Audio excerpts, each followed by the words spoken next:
Welcome to Game Changers with Molly Fletcher, where we take you behind the scenes with peak performers to learn what makes them tick and discover how you can apply their lessons to your life. I'm your host, Molly Fletcher.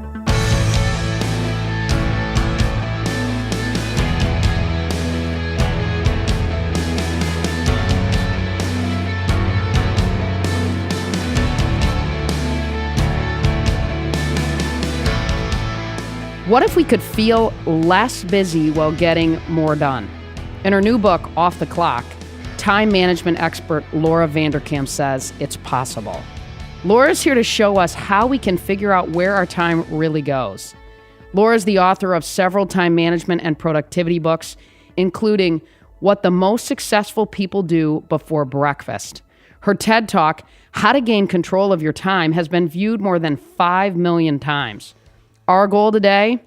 To learn to spend more time on the things that matter and less time on the things that don't. And don't worry, I promise these 30 minutes are going to be well worth it. So if you want to make the most of your time, here's how to make it happen. Here's my conversation with Laura Vanderkam.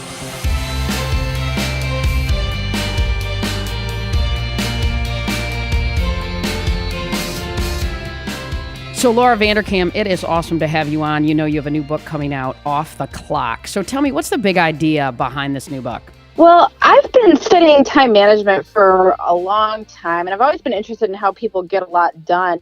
But over the years, I noticed that some people seem to feel more relaxed about time than others. They seem to feel like they have a lot of time. They feel like time is abundant. And so with this book, I really wanted to explore why it is that some people just feel less busy than others, even if they objectively have the same amount of stuff going on in their lives. And so I talked to a lot of people. I also did a time diary study looking at 900 people's time logs and asking them questions how they felt about their time. So I could see, why is it that some people don't feel busy and get a lot of done, and other people feel like they are chickens running around with their heads cut off. Well, and you do some time tracking, right? And so in addition to the data, in addition to your time tracking, tell me a little bit about what that really uncovered for you as it relates to how busy people don't feel overwhelmed or busy. Yeah, I have been tracking my own time for quite a bit of time. In fact, for about the past 3 years now, which I'm not suggesting anyone else needs to do. That's just my little quirk here. But it's fascinating because you see where the time really goes.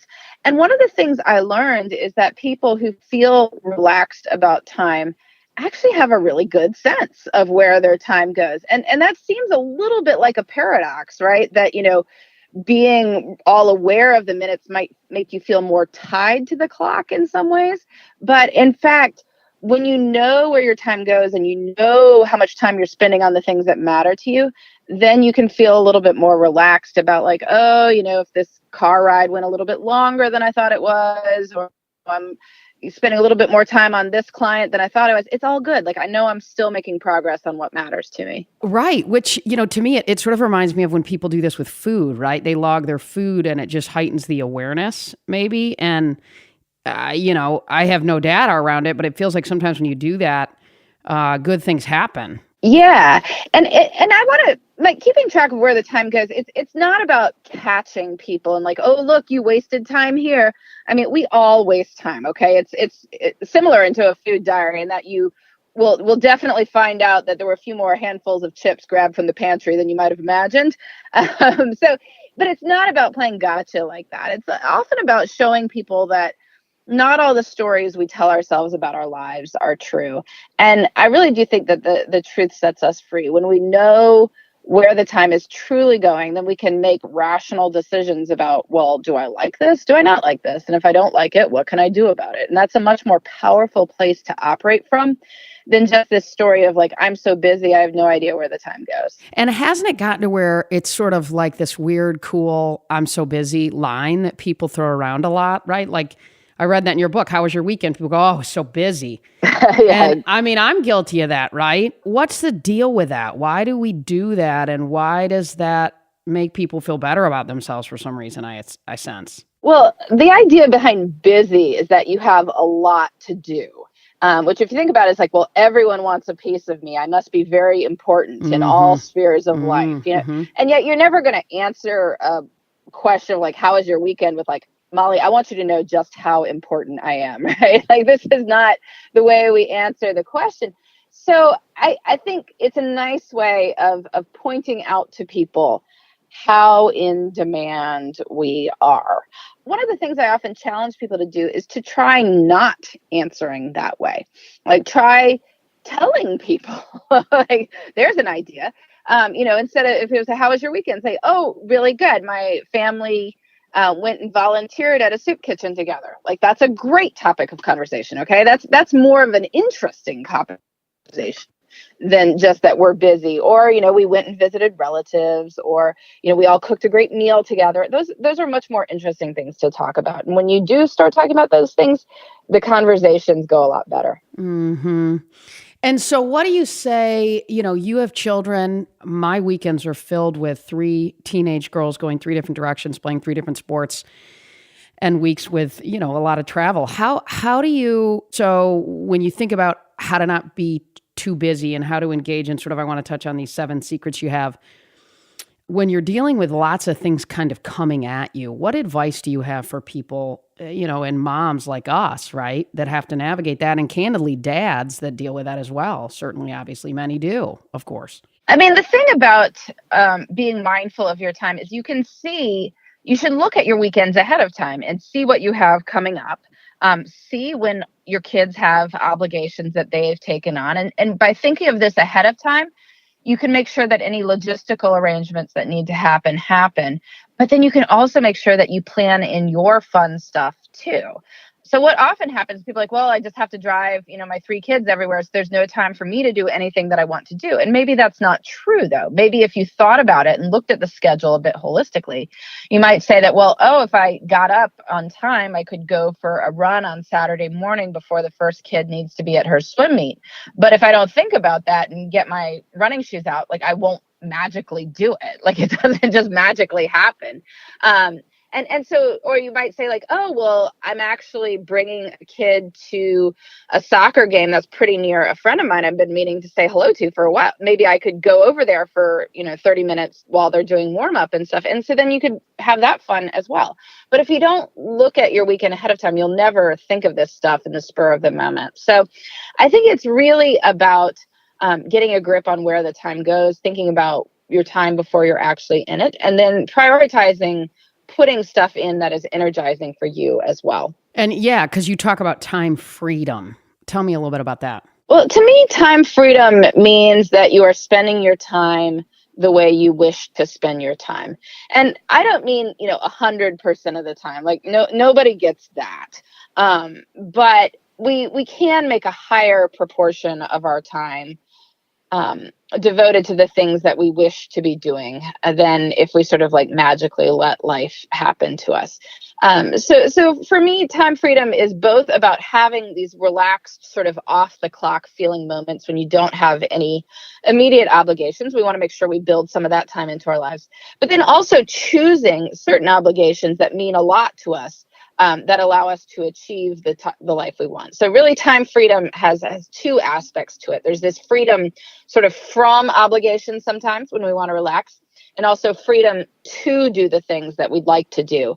And that involves choosing our commitments wisely. So if you look, I mean, you study time, right? So if you think about a week in your life, right? Give us a little sense of the pie chart, right? 30% relaxing. Give me a little sense of your world. And obviously this is for you, but maybe for people to help think about where their time goes and how to optimize it. Yeah, so there's 168 hours in a week, which right there, a lot of people don't know that number.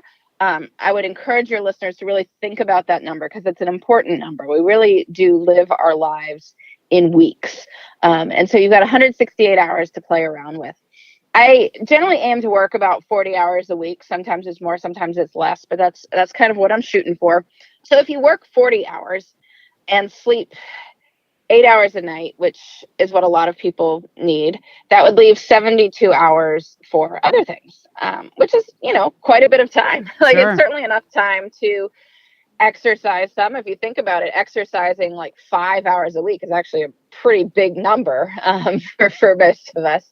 It's certainly enough time to maybe read an hour a day. Like you could read 7 hours in a week and we still have 60 other hours to do the other things. You can spend quite a bit of time with family in there. You can spend time with friends. You can do your chores. So when we that bigger number, that 168 hours in mind, then we do find space for all those things. So for my life, that's what I'm aiming for, that 40 hours of work. I generally sleep somewhere between 7 and 7.5 hours per day. That's my happy number. I probably spend, close to 40 hours interacting with my family. It's my second job, but it's also a really important one.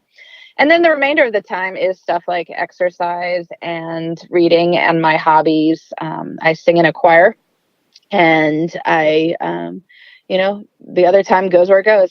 Yeah, but you got to eat too, right? That takes a little bit of time, and that's a big one. That's probably overlapping a lot with family time, or else it's overlapping with work time. I will admit that I often just eat lunch at my desk.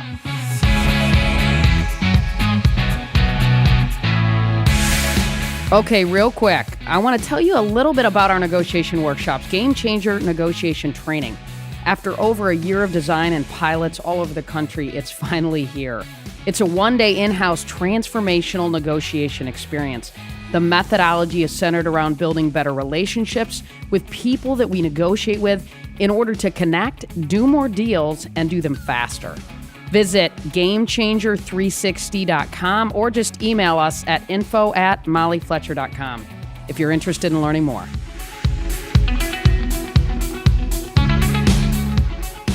You talk about the 7 secrets of people.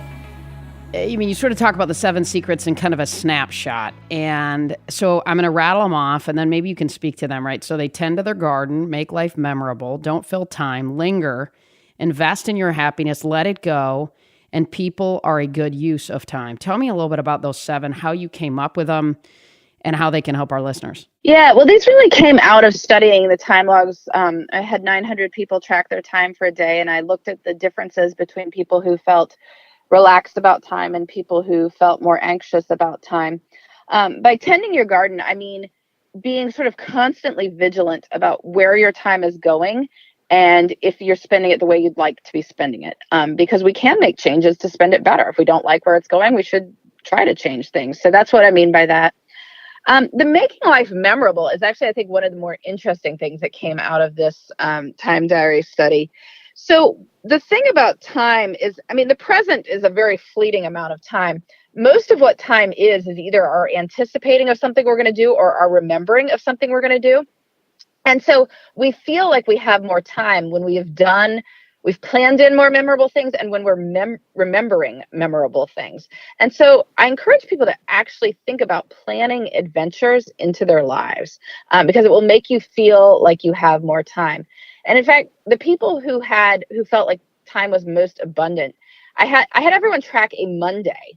It was a very normal March Monday. And the people who felt like they had the most time were doing some crazy stuff, like on Monday night. People going out for like salsa dancing lessons, like people going out to dinners, or people, going to a show, or even just doing something interesting, like going for a family walk after dinner. They weren't just kind of going through this routine of like dinner, TV, bed. They were doing memorable things with their time. And so that's maybe a little bit counterintuitive, but I think it's really important. And then, for the other stuff, it's just important not to put things into your time just because people ask you to do them. That is a good way to lose a ton of time there. Figuring out how to say no. We want to as for lingering, it's important to notice when good stuff is happening and to actually acknowledge it. That's a way of sort of stretching the present.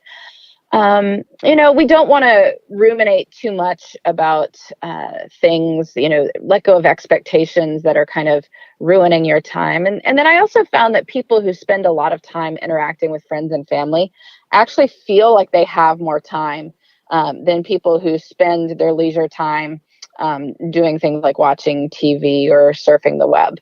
It turns out that interacting with people is just more memorable and fun, and it makes time feel more sort of full and complete. It's interesting because my husband is really laid back, right? So he does these things really well. And Good for him. Yeah, he's good at this stuff. And sometimes, I'll pass him in the hallway at the house going, dude, let's go, right? We got stuff to do.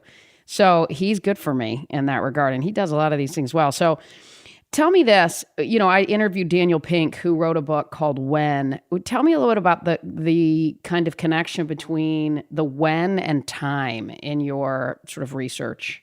Well, I think that Daniel Pink's book was insightful in the finding that when we do things matters a lot, and yet we have this bias against considering that when is an important question. There's very good evidence that doctors and nurses are less careful in the afternoon. There's very good evidence that teenagers don't learn as well in the early morning as they do slightly later in the day. And yet we don't think about, if there was some educational software that like made students do 10% better on their tests, like everyone would be all over it. But we know something that helps teenagers, which is starting school later. And yet people don't do it because it's just, we don't consider when to be as important a question as what. And so I think his book was insightful for figuring that out. The way we can sort of use this in our own lives is to think through our own energy levels. If you try tracking your time, I really hope your listeners will consider tracking their time for just a week. You don't have to do 3 years like me, but just do a week, see where the time really goes. You might also note down when you felt more energized and when you felt less energized, because that's an important thing for figuring out how to plan your days. You want to structure your days so you do your most difficult or most important work at the time when you have the most energy to do it. For many people, that is, in fact, first thing in the morning, probably around 8 o'clock. You consider you've had that first cup of coffee, you feel like you can take on the world. By 3 o'clock in the afternoon, you're needing coffee just to like open your inbox. There's nothing you can do then that's any good. So you should know that about yourself. And then not structure like the really important stuff for 3 o'clock in the afternoon. And if you think about planning your time that way, then you can get more done and feel better about it. I talk a lot about energy management, and I think managing our energy is incredibly important.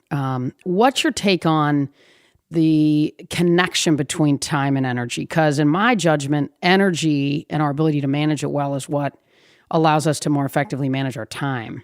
I think they're both important because, time is ultimately the building block of what we're going to do in life. And certain things just take time. Even if you have a ton of energy, you're not going to write a novel in like 2 hours. You just have to keep going. Or, sports, like you could have moments that are better practice moments than other moments, but ultimately you still have to put in time practicing your skills. So I think it's related. Certainly we want to make sure that we are monitoring our energy, figuring out when it's lagging, and then doing things to boost our energy levels, because that's a way that we can get more done.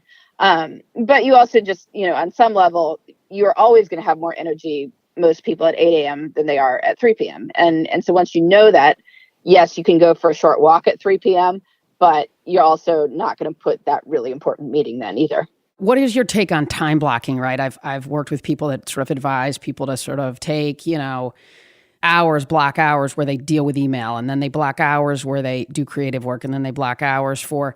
What's your take on that, and is that an effective way to think about and manage our time? I think it certainly can be. It's most important to figure out something that works for you. And so for a lot of people, they don't necessarily like to plan things down to the minute. I'm a planner. I embrace it. I love it. Other people are not like me. So maybe if they don't really like the idea, it makes them feel all constricted, say like, okay, from exactly 8 to 8:30, I do this, and 8:30 to 9, I do this.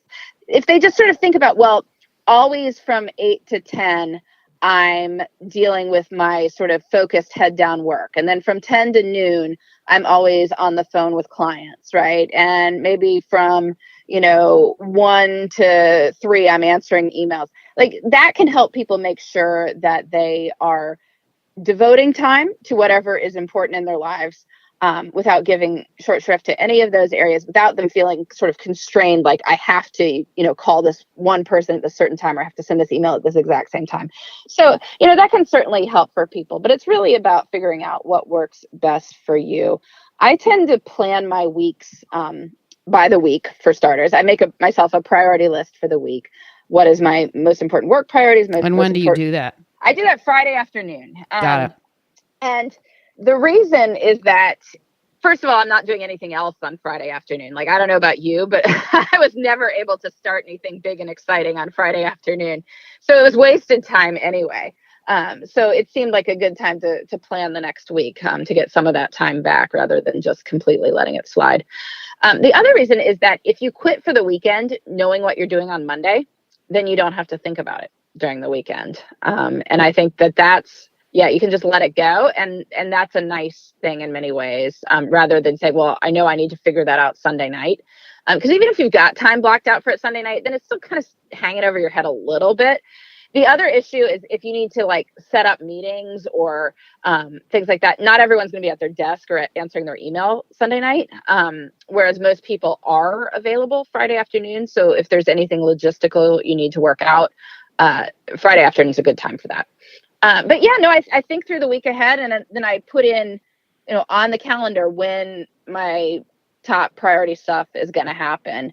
And it might be, different times depending on what it is, but by knowing it has a spot on the calendar, I can then relax and let the week sort of happen as it goes. Let me ask you this, like when you think about, so when people are listening and they say, okay, you know what, I'm going to try this. I'm going to try this sort of time tracking deal. How do you tell people to sort of think about how to write down their time in a way that they can kind of reconsume that content to then make the appropriate changes in their lives? I mean, like attorneys do it every 6 minutes or something, which makes me nauseous to think about. I know. I couldn't do it every 6 minutes. The time tracking tool that I use is in half-hour blocks. And I actually don't write down every half hour in the sense of like, I'm not on it every half hour. I'll usually every time I take a break, every couple hours, I'll go back and reconstruct what I did since the last break. And I generally don't go too much down than 15 minutes. Like if I did two things within a half hour block, I'll sort of write the two major things that happened. It'd be like work, drive to karate, or if there was 15 minutes of work and 15 minutes driving to karate, because it doesn't have to be exact. Like we're not going to discover, going minute by minute, you're not going to find that you worked 28 hours last week when in your mind you worked 70. Like it's not really about, it's not going to be as big a difference as you probably. People probably have a pretty good sense, don't they? In their own heads right now. It's going to be within a range. And does it really matter in life? Like if you worked 37 hours or 39 hours, like, no, it does not. And so, but it might be interesting to note that, you are working, say, 37 hours. If you thought it was 60, well, then you are telling yourself a story that's not true. And you should work around that because maybe there's time for some other things in life, or maybe you're, need to make smarter choices within those 37 hours since there's fewer hours for work than you imagine there are. So I think it's not about the minute by minute stuff. It's about getting a good, solid picture. And that can be done, thinking broadly about what you did over the last half hour, even probably the hour if you're looking at the whole week. Sure. So are there some apps or tools that you use to help you with some of this stuff? So I just use a spreadsheet. It's really, low tech. It's just Excel. And it is a weekly spreadsheet that starts Monday at 5 a.m., goes through to the next Monday at 5 a.m., is in half-hour blocks, has half hours along the left side of the chart and the days of the week across the top. So just 336 blocks to make the 168-hour week. That's pretty intuitive for me. Other people like to use like time tracking apps. There's dozens of them on the market. If people want to try that, I would suggest looking at a free one first, and just sort of getting a hang of it. And then once you've tried tracking a couple days with a free app, you might decide that you need certain bells and whistles, and then you can go into the market knowing what you need. Some people just want to walk around with a little notebook, like writing down what they did. Like it doesn't have to be something that you can construct pie charts out of necessarily. It's more just so that you have the information. And so would your advice be after somebody gathers this, they take a week, they do this, they look at it, and is it just time to sort of spend looking at that and saying, you know what, I'm spending way more time on this than I thought I was, and this isn't maybe a place that I need to be spending this much time, or this isn't a gift for me, or I need to be able to give this away to somebody that could do this potentially for me so I can put more energy against something. that I'm better at. Is that sort of the result of it? Yeah, those are all great outcomes from time tracking. And I have definitely seen people experience all those things.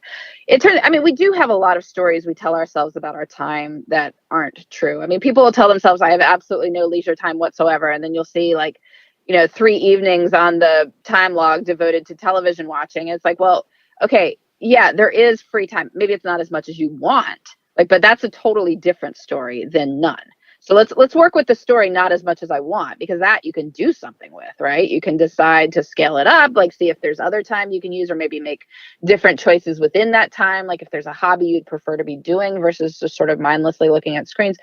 But those are choices you can make when you have the correct story. Or you might see that, your mornings are more rushed than you'd like. And so you might decide that, well, if I look at how I'm spending my evenings, I'm not necessarily doing anything that I'm enjoying. Maybe I'll go to bed a little bit earlier and wake up a little bit earlier. And then I can have a slightly more relaxed morning. Or you might see that, on the weekend, I never figure out what I'm doing until Saturday midday. And then I've kind of let half the day go that I could have used for something that I would have quite enjoyed if I'd thought about it ahead of time. So those are all outcomes that people see. And I think that's great. It's always about asking, well, what do I like about my time? What do I not like about my time? And what could I do to change that?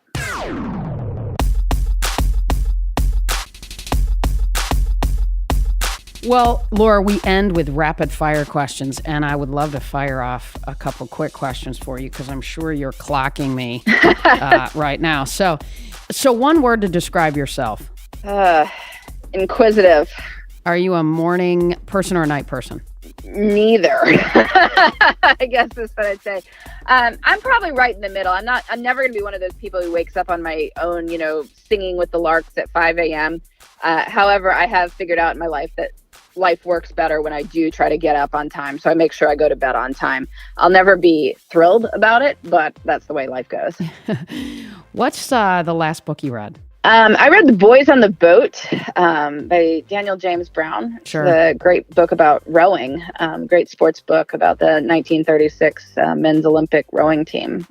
Great book if people want to check it out. Yeah, it is a good book. I actually had an opportunity to meet the author once. Oh, it was wonderful. Pretty cool, yeah.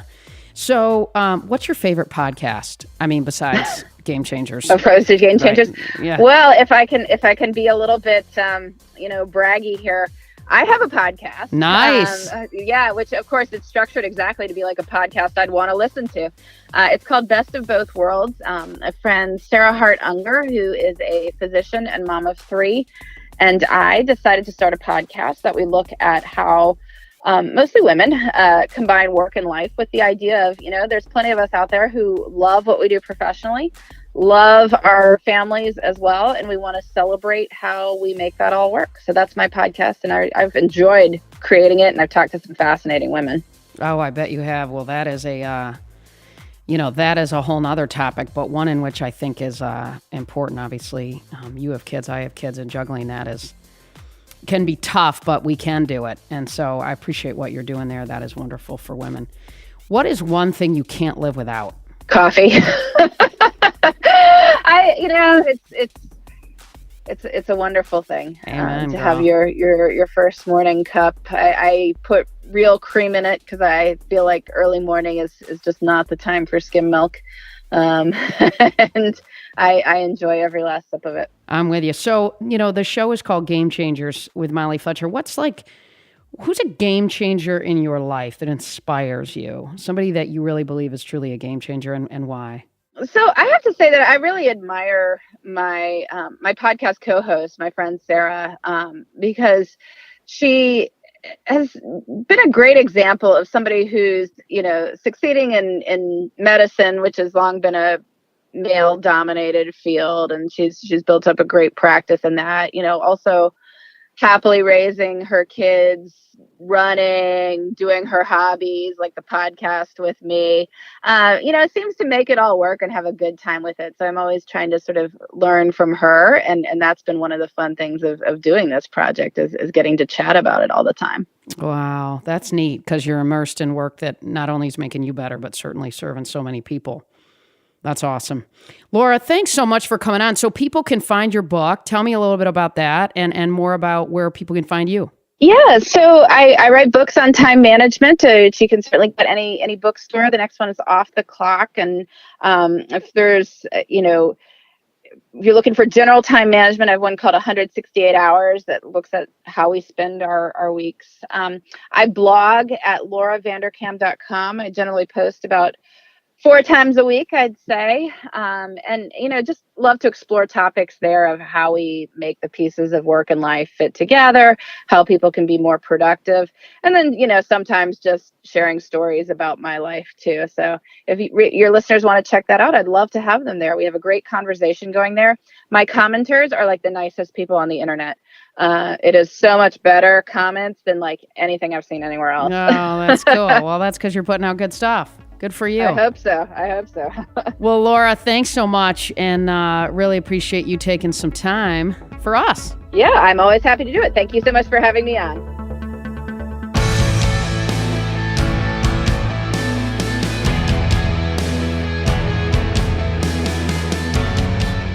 Thanks, as always, for listening to Game Changers with Molly Fletcher. If you like the show, be sure to subscribe on Apple Podcasts. There you can listen to previous episodes and leave us a review, which helps other people find out about the show. For more about me, visit mollyfletcher.com. Until next time, stay curious and be bold.